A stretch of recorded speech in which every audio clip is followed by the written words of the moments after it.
কেউ কেউ বলে ওই বালির ট্রাক ছিল, তোমরা আপনারা কি করেছেন? কারা বলে চেনেন না? তাদের কাজ এখন একটাই, সারাদিন বিএনপির বিরুদ্ধে লেখা। এত বিএনপির বিরুদ্ধে লেগেছেন কেন? সারাক্ষণ এই নানা রকম ফেক আইডি নিয়ে তাদের কাজ হচ্ছে বিএনপির কোনো কিছু পাইলে বিএনপির বিরুদ্ধে লেখা। তাদের কাজ একটাই, তাদের কানে কে যেন ঢুকিয়ে দিয়েছে বিএনপি কে বিরুদ্ধে গুলো লিখলে জামাত ক্ষমতায় চলে যাবে। আপনাদেরও তো একজন নেতা মারা গিয়েছিলেন, দেলোয়ার হোসেন সাইদি শুধুমাত্র একজন জামাত নেতা না, একজন দেশ বরেণ্য আলেম ছিলেন। ওনার লাশটাকে পর্যন্ত তো আপনারা রাখতে পারলেন না।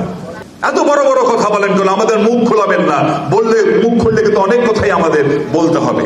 আর আপনারা তো ধর্মকর্মের কথা বলেন, ধর্মকর্মের কথা বলেন, কিছু ধর্মকর্ম করেন, সারাক্ষণ ফেসবুকে কি, সারাক্ষণ ফেসবুকে মুখে এই লিখি।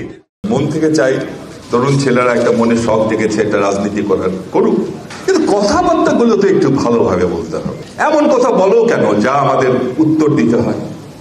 কদিন ধরে তারা শুরু করেছে ব্যানার ধরার নাকি 5টা লোক আমাদের ছিল না। আরে বাবা, তোমরা আমাদের লোক দেখবা কখন? আমরা যখন মিছিল মিটিং করেছি সরকারের সকল অত্যাচার নির্যাতন নিপীড়ন সহ্য করে, তখন তো তোমরা অনেকেই ছাত্রলীগ করতাম। তোমাদের বোঝানোর জন্য বলছি, তোমরা যেমন একদিন ডিবি রিমাইন্ডে নিয়ে তোমরা তোমাদের কর্মসূচি প্রত্যাহার করেছ, আমাদের মাসের পর মাস বছরের পর বছর এইভাবে ডিবিতে নিয়ে যে রিমাইন্ডে নিয়ে আমাদের উপর এমন কোন অত্যাচার নাই যা করা হয় নাই। কিন্তু কর্মসূচি প্রত্যাহার তো পরের কথা, দলের বিরুদ্ধে একটি টু শব্দ, আমাদের নেতা নেত্রীদের বিরুদ্ধে একটি টু শব্দ আমাদের মুখ দিয়ে উচ্চারিত হয় নাই, করতে পারে নাই তারা। কথাবার্তা এখন থেকে বলবো, অনুরোধ করবো, আসলে আমরা সবাই মিলে একসাথে থাকি।